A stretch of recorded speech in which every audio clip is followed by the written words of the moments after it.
Today on the program, I have a doctor, like I told you. Her name is Dr. Biola Adebayo.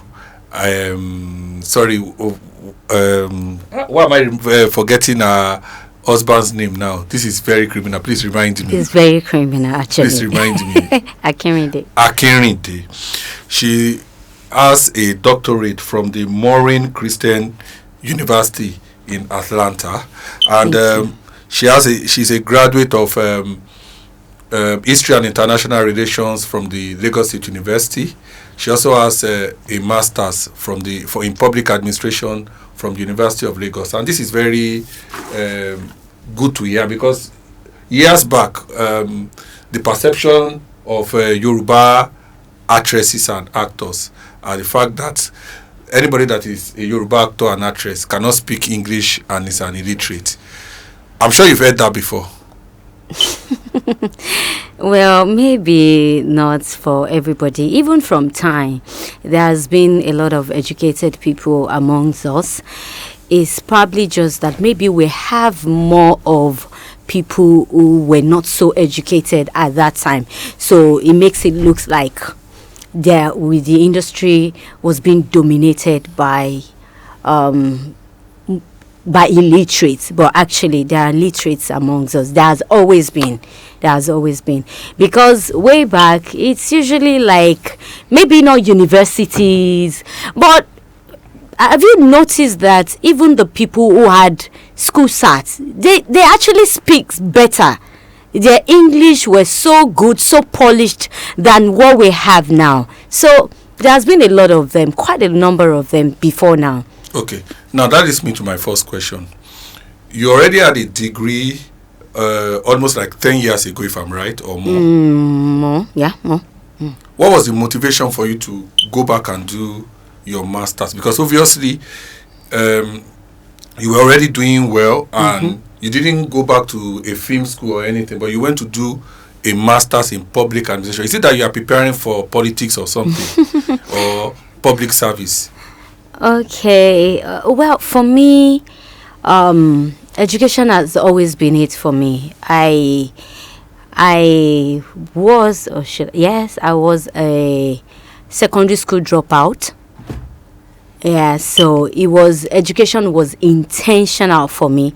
So it wasn't easy for me going to school. It was very difficult, very tough. I've had several admissions that I couldn't make because of money, and that was years back. So it was a tussle. It was a struggle for me to go to school. So going to school at that time, I was already acting when I got my first degree, and I'm just that person that doesn't stop. I feel there's always more to get. There's always more to get. So I'm still not stopping. Okay. So it was intentional for me. Okay, for me, I'd like to know, you've been in the industry for almost 2 decades, if not. Yeah, over 2 decades, yeah. And, you've been there, you've done that, at some point it was Biola in your car. At some point, it was refined, it became Biola Adebayo. You got married and all that. So what would be the greatest lesson you've learned so far? From life, from acting, from being an actor? I don't stop at the level of mediocrity, like I usually call it. I feel that you can always get better. You can do better. You can, regardless of the position that you are now, there are people that are doing it better. How are they doing it? So I don't feel too comfortable to remain at a position. So I'm that type of person who will always aspire to do better. So I think being too complacent, being too okay at a level is not just good enough. So I always want to do better. So I think that's one major lessons that I've learned. And then I also believe that you can have it all.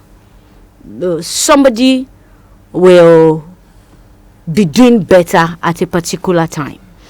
Somebody will know people better at a particular time. In a gathering, somebody will always be more beautiful. Somebody will always be better. Do you understand? So if amongst us here, I would have just said, oh, she's more beautiful than I am, and I just acknowledge it, and I just work better. What would I do to be more beautiful? If I feel she's more intelligent, I just, oh, I love her for being intelligent. What can I do better? What does she do? Does she read? I want to read more. So that's me. So I don't pick envy. I don't hate people. I don't demonize things that I like for hatred's sake. Do you understand? So it helps me to grow better. That takes me to my next question. When you started acting, the movie that gave you a big break was in 2008. That's Inyoka. Inyoka was in 2004. Yeah. Okay. Now, at that time, you said now that whatever you like, you try to go to it. At that time, your dentition had an issue. Okay. Was that the reason why you went? Was that another motivation that made you to go and do you want to talk about that? Fix it. Yeah. Okay, so for my I've always had a milk teeth from time. So I was very comfortable with it. I love it. But I just realized that to different people it meant different things. So Enyoka was just a normal movie at that time. So some people now associated it with my dentition, but it has nothing to do with my dentition. So now, why I thought of fixing it or why I got it fixed was because I'm a television person. And then to different people, it meant different things. I've had people who said, she's beautiful, but so to some people it's actually dirt and dirty. And I can't blame them. They haven't had anybody in their family who had that type of dentition. My dentition was milk, and then it was milky, and then I now had tetracycline stains on it. So maybe if it was for the milk alone, the milky teeth alone, maybe some people would understand, but because of that it was difficult. And I tell you, it has actually taken a lot of roles for me. Some people would not use me for advert. Some people will not make me play the fine girl role, fine girl in quotes, like a babe that is set, and they just, oh, she has a good stature, she's beautiful, about her dentition. But so I felt that if it was for me, because practically I'm that girl that does not want to touch any part of my body for any reason. So we are not going to see you do BBL.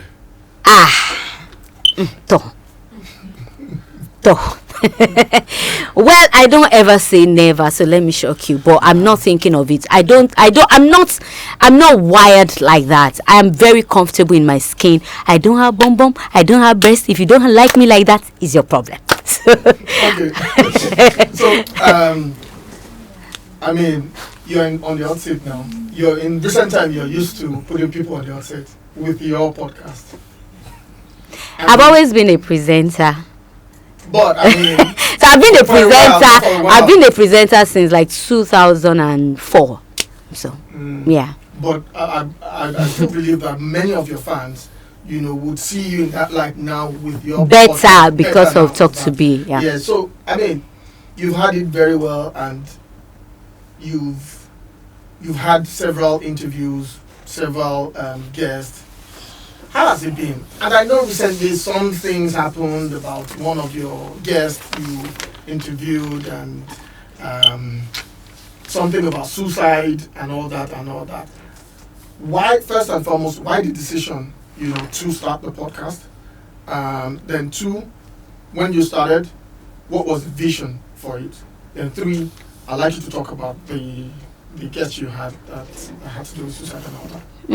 Okay, so for for podcast for me, for Talk to Be.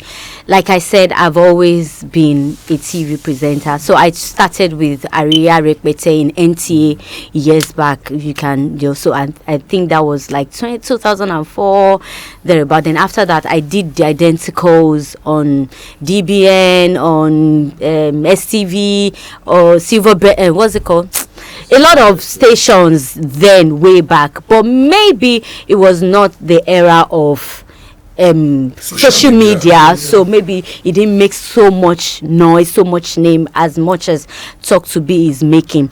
So what drives it? So I have been in that space for a while. So but what drives the Talk to Be thing for me was that first I realized that I had the gift that a lot of people just want to talk to me for so many reasons, for different reasons known to them, because I felt that I've had to keep a lot of people's secrets, and even people that I am not close to coming to me to say, okay, let me talk to, can I talk to you, can I confide in you, and I've been able to keep those things for decades, even as a young girl growing. So I felt that I had that. And then I was also looking at another time I was looking at how beyond being a normal presenter, a regular presenter that I've always been, bring people, talk to them, how am I, or how can I impact into people's lives in my own ways? You understand? How can I touch your life? What can I do to, meet at a point with an ordinary person that I don't even know? I don't have the time for you to come and tell me your story. I don't have the time. I am a very busy person. So I don't have the time to sit and be telling me everything. I've gone through this, I've gone through that, which a lot of people want to discuss actually. But I don't have the time. I am not... There is no room for that actually. So I thought of, okay, before now I've been thinking of, I knew I was going to go back into my talk show and all of that. So I just felt, okay, there is this gift and then there is this. I just prayed to God for direction, and then it started coming. Then with time I just got clarity for it. So regardless of how many celebrities I'm having on that show, regardless of how many influential big people I'm bringing on that show, I'm still not going to leave the common man behind, because it was one of the things that motivated me into doing it, so that we could touch lives. And I just realized that I wanted to help people. I do more than I have sometimes. So I just feel that instead of me doing it alone, I have a lot of people who trust me. They believe so much in me. To them, I can't do no wrong. I can't lie to them. So it makes me very mindful, watchful. And because I could do that, because you are my friend and I know that you can help. So if I come to you to say that, oh, this person has a problem, how can we do it? So I can come up with something. You can come up with something. Together, we can help that person. So that's about it for that. So for the other lady, different people have different reasons for different ways of reacting to things. So she reacted wrongly, I don't want to, people have different motives, but she told me her motives. And the thing is, I'm all about shaping lives. I'm all about making lives better. So whatever she has done in the past, whatever she did, everything that happened, she made a mistake. She shouldn't have done that. Of course, a lot of people will think, some people say, oh, she knew about it from the onset. They planned it. I'm not even that kind of a person. I'm too straightforward. I'm too direct. I'm too focused to get distracted by things or to want attention. Okay, so from time I'm that person, that I don't even want attention anywhere around. And that's one of the reasons I don't like public speakings. I really don't like interviews. I don't like people facing me, looking at. I don't really like it. So there is reason nothing to get attention from or to seek attention from. I have my job. I'm doing well. It's moving. It's doing well. I have so many things to post. I have so many things I have too many things to do within a short period of time. So there is no time to crave for unnecessary attention. So for her, she didn't do it right. But with time, I just have to make sure that regardless of what she has done, she becomes a better person. And that's my calling. That's my ministry. So I still will not leave her until she gets better. Okay. Let me take the next question. You said that one of the reasons why you started Talk to Be was because of the fact that you wanted to help people and rest. Is that coming because of your background? Because when I was trying to read about you, I read that when you started at a young age, that you tried to do hawking to make ends meet. And so is that because of what you have gone through in the past that makes you want to help people? See, there are a lot of people that have gone through so much but still do not feel the need to help others. So I think being able to give, being able to help, it's one, it's a gift. Two, it's nature. If you don't have it, you don't have it. If you have $1 million, if you don't know how to give, you might not be able to give somebody 10,000 naira. So, but I won't say it's not part of it, because I can actually relate to everybody, to different people in different sphere of life.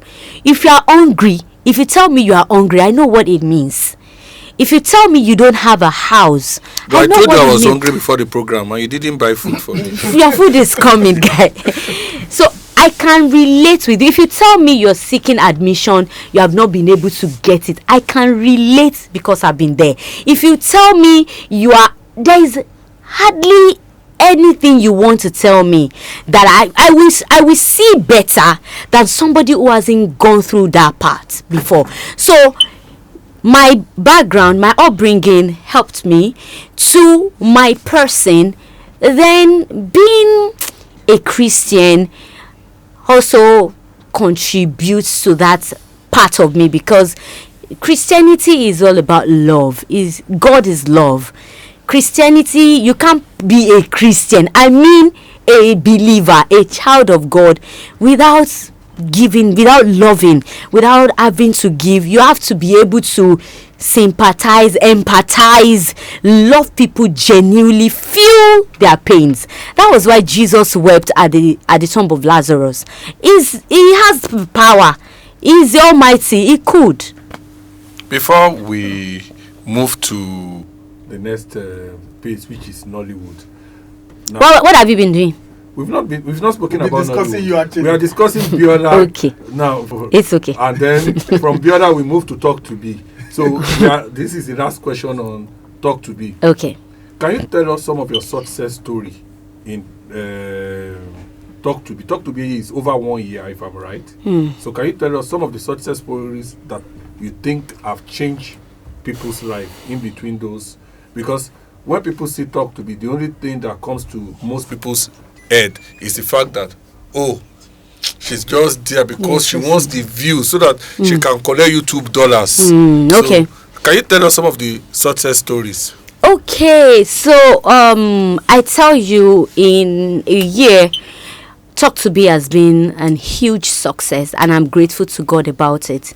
It's not about the numbers. I'm usually not worried about if he has so many views, if he has. Sometimes I just feel like, more there, more there. And most times, even when I say that, it's not even because of me.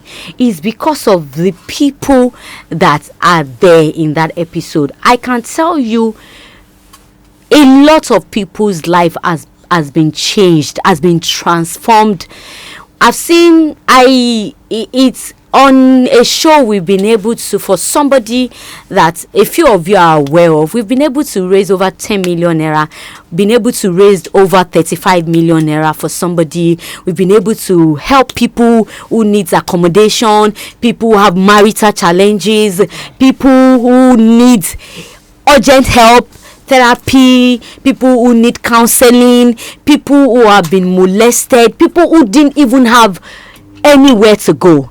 Imagine somebody who people came. I have one or two people that had the intention of, after I leave here, I'm going to die. And seeing those people alive today, doing well with their businesses, with their family, their children in good schools, they have a roof over their head, you know, people changing the perspective of people to making them believe that there is more to life than you have seen. What you have seen is your past. You have a now, you have a future. So seeing people change from grass to grace, I think that's a huge success to me, regardless of anything you want to say. I know that posterity will never forget. Those people will never forget me. Their family members will never forget me. The guy with HIV, for instance, his story, you need to see him now. You need to see Oyinda Mola, see a lot of them. And I'm just grateful to God. I'm grateful for the good people that have supported me and they're supporting me since Talk to Be has started. I get so much support and it's overwhelming. So I'm grateful. It's a huge success. People are doing well. They're better. I can count. Okay, now I can't even count how many people, you know, and that's a lot. It's a lot for me. Thank you for that. I mean, it shows that when you answered my first question, it shows you're actually following the path through which is making impact in people's lives. Yeah. So this I might forget, and that's why I want to quickly ask it before we go into Nollywood.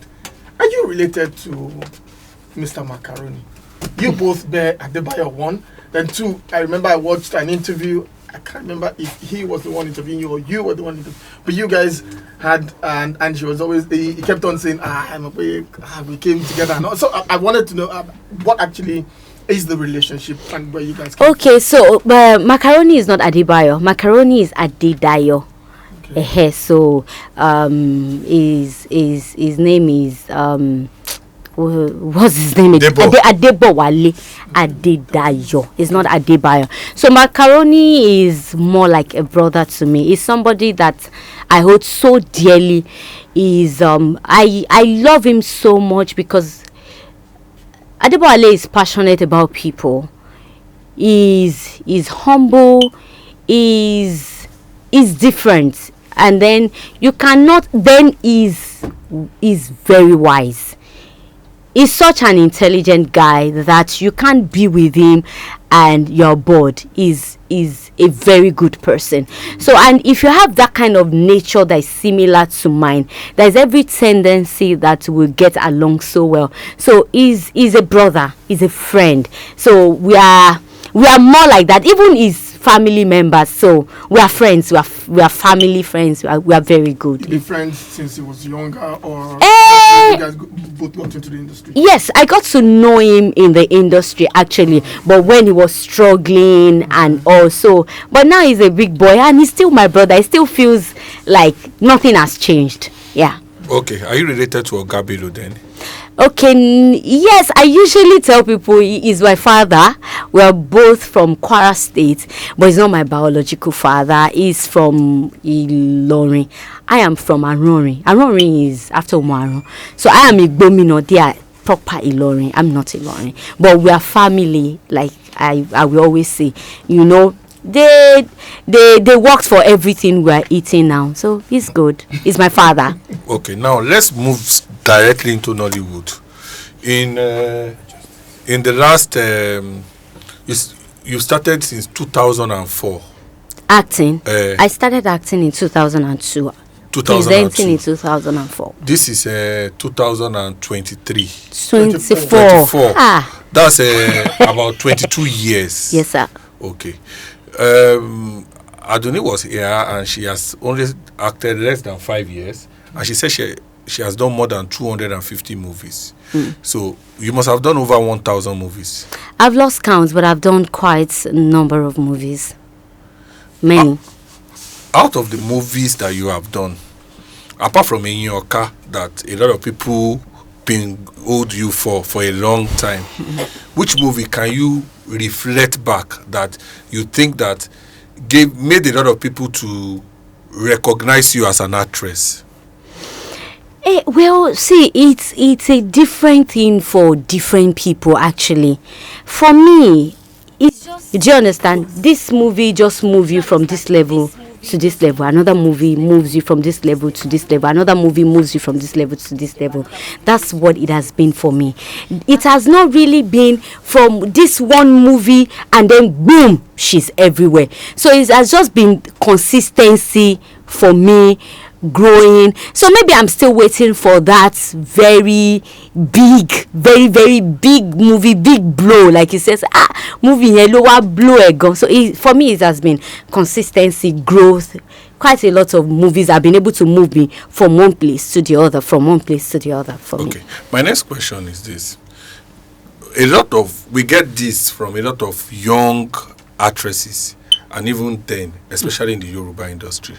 When you started out, was there issue of sexual harassment or issue of being, there are carcass in the industry, and some have complained that if they don't belong to a carcass, they don't get to get roles. You understand? How easy was the flow? Because one of the essence of this program is we allow people who are listening, who have intention of being in Nollywood, to learn from other people's story.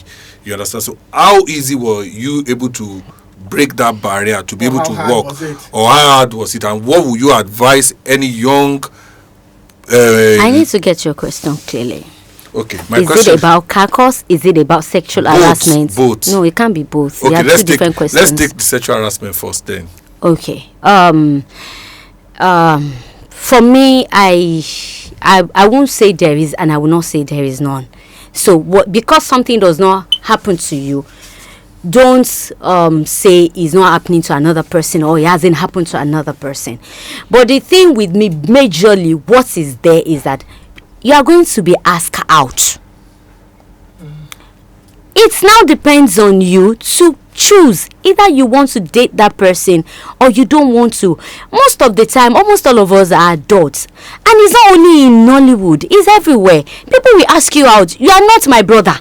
You are not my sister. So it's for me to tell you that I'm not interested. The worst that has happened to me is somebody saying, oh, I will give you this role. You are going to play this role. You are going to clinic. And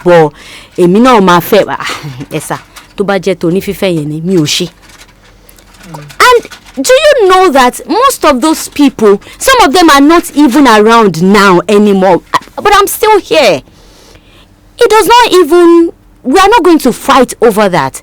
Maybe I was that matured even at that time. I don't see anything wrong in anybody asking me out. I don't see, even up until now. Yeah, but there's a difference between asking out and sexual harassment. That's what I'm saying. That's what I know. Okay. Asking out is what I know, and that's what is everywhere. So sexual harassment, somebody pushing you inside and say you must, I don't know about that. And I'm not saying it's not happening or it has not happened to some people, but that didn't happen to me. But a lot has happened to me that I've seen people take roles away from me because I will not agree to date them. Somebody has told me, cajole me to bleach my skin before. If you just small, just make your skin, they go more. Oh yes. Is it a director or a producer? I don't know. But I was just like, me. And the person used the word tone at that time. If you just tone a little, favor fine. Fine. Just say that I'm not fine enough for the role, but I will be fine later. Okay, So to me, it didn't. I didn't like it because I felt that role was big at that time. So I was even trying to say that bóyá kí n lọ lo Vaseline, bóyá kí n ṣe kíní kan bò mo fine, mi lo fine bò mo èèyàn pupa irú yẹn èèyàn pupa. Okay, I said okay, ẹ má worry, mi ò pupa. I still see the person once in a while and I just smile. I'm not even sure if the person will remember the Did you work eventually with the person later after you had... Or some other productions? On some other productions, of course. On some other but even if I've not worked with that person on that on other productions, is the person not seeing me? Doesn't the person know me today? Am I fair skinned now? Am I not beautiful enough? Am I not acting? Have I not been acting? Am I not growing? Do you understand? So some things will come to you as distractions, but they're not going to last forever. So just like the BBL that you guys are shouting, all of you have been shouting since morning. The BBL will come and it will go. It was at some era, it was the era of tattoo. Yeah. So a lot of my friends, a lot of my colleagues had it on then. I choose not to have it. I didn't have it. But is that stopping me from being Biola Adebayo today? No, it's not. They're all, you come, you go. Okay, now what about Kakos? Did it affect you? Okay, so Kakos, I also it didn't. I won't say it didn't affect me. So let's start from. Did you ever join any Kakos? Okay, so I joined, but I won't say I didn't join because I have like a boss. But thank God that the first person that was meant to be my main boss in the Yoruba sector was Beki Adeoye. Okay. Unfortunately, he did not have a caucus because at that time he was strictly with Wale Adenuga. So he didn't have a caucus. But because I know that there has to be a caucus thing, it's just the way it's structured. If you're going to be there, structured that way. So if you're going to be there, you should follow the structure. So I felt that, okay, at that time, so I went myself to go and meet somebody who is my boss, and we still have that relationship till now. His name is, no, I'm telling, I'm coming there. My boss, who happens to be my boss, is Olaobaju. They call him Layewu. So I went to meet him, but fortunately for me, even at that time, I had done the big Enyoka. I met that my boss on the set of Enyoka. He was the production manager. But I just felt that this is the right thing to do. So I went to meet him myself. Shema Jogami, She Kimawani said, okay. So at that time, he didn't have like a personal, he has a caucus who was headed by people like Big Abbas. Those times, so they are there. But you know, at that time I was already working, but I associated with them as my people. Okay. Do you understand? Relationship with the boss. So you coming into the industry and say, "Oh, Shilon Shenika Kosi, oh Shilon," you are actually wrong. You can't say that. If you go to the banking sector, there are laid down structures. This, you go from this, you go from this, you go from this, you go from operation, you go. So you can't say, oh, in operation they are doing rubbish. You can't say in there, no. So if that's the way it's done, the best you can do is, okay, find out and find the easiest way for you. And they made it easier for me. So it wasn't that difficult. But the thing is, one way or the other, some other caucuses will not call you for job. Yes. So but for me, I had different people were calling me, maybe because of my craft. It wasn't so much, you understand, but I was growing. They will see me from this job, and this other person will say, okay, can you come here, can you come there? But before then, it has always been an audition thing for me. Okay. The last question he asked before I ask mine, he was also asking, what would be your advice for to be or willing talent who want to... Let me just add something to that question. Okay. And what I want to add to it is, I know that those times are times that they call waiting time, because I'm sure that you were not earning the money that could bring food to the table. At that time. You didn't ask me for that, so that one is another... So, where I'm going is this. What would you give? What advice will you give to a young person coming now at that period of time? How does the person cope? Because going from this production to this production, you are not even. People wonder that he has gone for 10 days and he's back, and yet he's still asking me, can you send me this, can you do this for me? Okay, if you had asked me the most challenging part of it for me from the beginning, I'm sure this would be the aspect I would have talked about, So because all these things, all this while that we're saying, it was not like there was any money somewhere. So you were not paid for in your car? I was paid maybe I was paid, was it 5,000 naira after like 2 months or so at that time. So, and then he gave me that money, was not so, I would say, maybe not for the movie, but for the relationship that we had. They were more like my family already. After the audition for In Your Car, they got to like me. So everyone was always taking me around. And after we finished shooting, maybe about 1 month, 2 months later, the Prince, God bless him, he just sent me the money, and I was really happy. I was excited.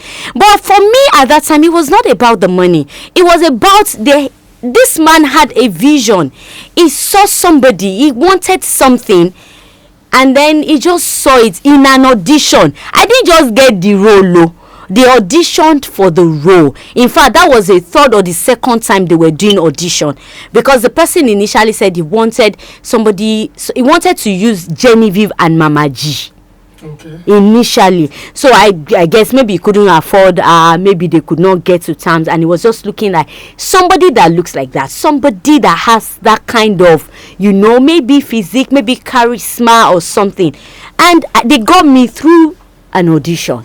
Do you get? So from there, that's out of the one that I did, we were about 50 something, because I was number 30 something or so. So to me, it was a privilege, out of a lot of people that they got to pick me for the role. So who will you ask for the money? But now things are changing gradually. People will call you for jobs. It was a whole lot of going from one place to the other without money. Do you understand? So if you are in my shoes, if you are in that shoes now, you just have to know what you want. But I tell people, don't come into acting first if you don't have anything doing.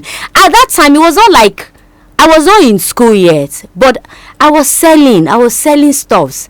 I would ox things. I would make my little money, and if I don't work, there will be no money. You understand? So going back home after 5 days, after a week without money was a lot of challenge, or so lot of challenges for me at that time. I was like, God, but I didn't stop. But thank God for productions like Wale Adenuga production. Do you understand? At that time, when you go after it, or you will still get something, and they will even pay you per episode. It might be 1,000 naira, 2,000 naira per episode. So if you are able to do 2 episodes, for instance, that's 4,000 naira. So you are still not going home empty-handed. Compared to our normal level, I started from there, before moving properly into Yoruba. So going there, but we were doing it happily because we saw a future in it, and today it's paying off. So it's worth it, actually. Okay, so I'd like to know what determines the roles or scripts you take and the ones you reject. What determines it? The script, none. For me, it's always ask anybody around. They know me. Before now, we take any script as long as it's giving us roles. We just want to work and all of that. But to an extent, I think I've gotten to a place where, in fact, I've gotten to a level where some people will not even call me for some roles, and they will not give me some scripts. They will tell themselves that this script in your Biola oni wow, like they will say, when it's a bad script, I don't want to do it. Some scripts appear so good from the onset, but maybe they are not shot well, so they won't come out well. It does not mean that the script was not good from the inceptions. So for me, roles, it's about the script. If the script is good, I can go any length to do the job. But if it's not good, count me out. Okay, for one who has made success, fame and fortune, you might want to say no, there's no more fortune. But I mean, that's the way the public and your fans would see it. You've made fame. There is even fortune, right? I know. There is fortune.